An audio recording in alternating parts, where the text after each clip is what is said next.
This is NDTV, and you're watching Classics. Mr. Kamal Hassan, welcome on Talking Heads. Let me start by asking you, Hey Ram, is this Kamal Hassan's most ambitious project?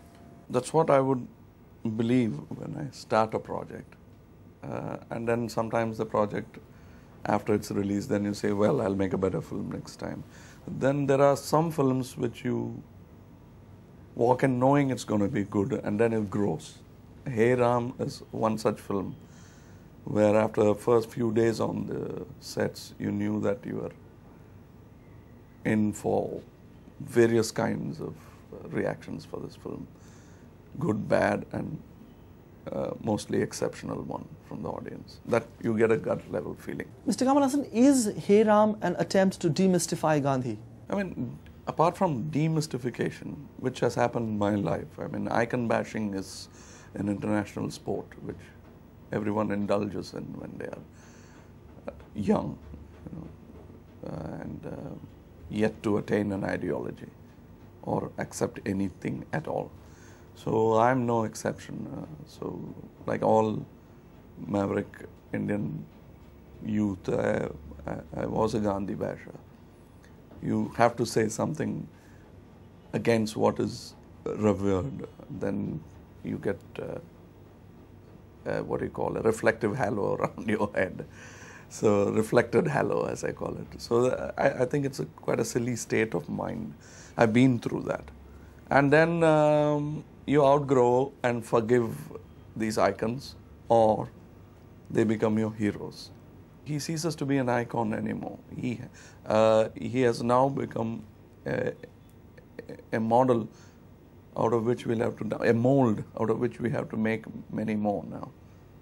We'll have to inject this mold into a psyche. It is there, it's already there. He's highly criticized, worshipped. Both are wrong. He's hated and worshipped. Both are wrong. I think the time has come to look at this gentleman with equipoise. Correct him if you feel he's wrong. He's open to that. That's what one would deduce from all his writings. Astounding personality. Not because it's a said thing. Great people have said great many things about this gentleman, but he is still a useful thinker for this millennium as well. So what does the film try to explore? Is it just a period film, or are you trying to... It's about a man, and it's not about just Gandhiji. Gandhiji is a driving force. He is like the horizon in the film. But it's about a man called Saket Ram.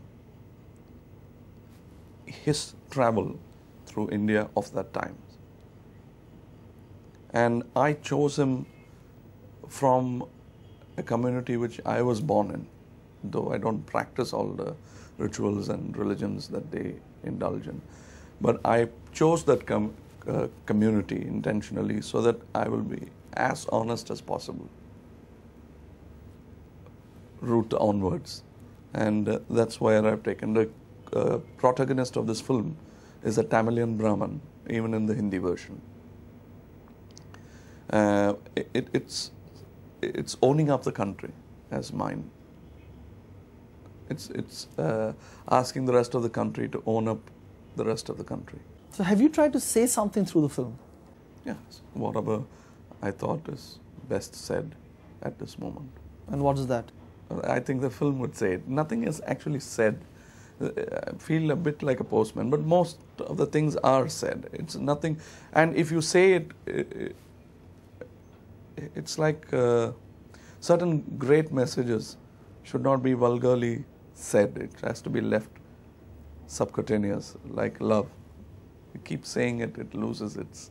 So most of the things are subcutaneous, and it's cliche. What's the best thing you ask a woman? You say, will you marry me? Will you bed me? Do you love me? If you say it all in a hurry and say, this is what I'm going to meet you, we got half an hour, I'm going to ask you these 3 questions. So you can't rush it. It has to happen probably through the eyes probably a caress,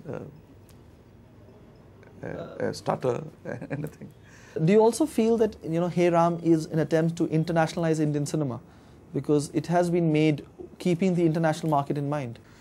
No, I have enough population here. If I could make a film for India and make it work, and if the government will only understand that this is a strong enough industry, all governments, I mean, and just don't mean the center, and if the government will understand this, that this dog doesn't need such a huge chain and a leash. The reason is the dog fends for itself. They don't feed it well. And now they want obedience as well from it. You can't, but I can assure you this dog doesn't bite unnecessarily. So if left alone, Indian film industry will become international on its own. But who leaves it alone? They keep tampering with it, they keep puncturing holes in its income. It's not treated like any other industry. Coming back to the film, you know, even before its release, it's created its round of controversy back in Tamil Nadu, and you know, it might just spill over to a national controversy. Are you ready for?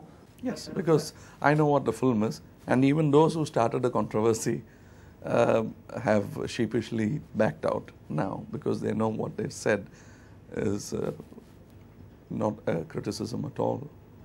Because they now came to know that they're prying, they wanted to lay their hands on the script, and something very strange happened, which is unbecoming of the censor board, which is sown to secrecy.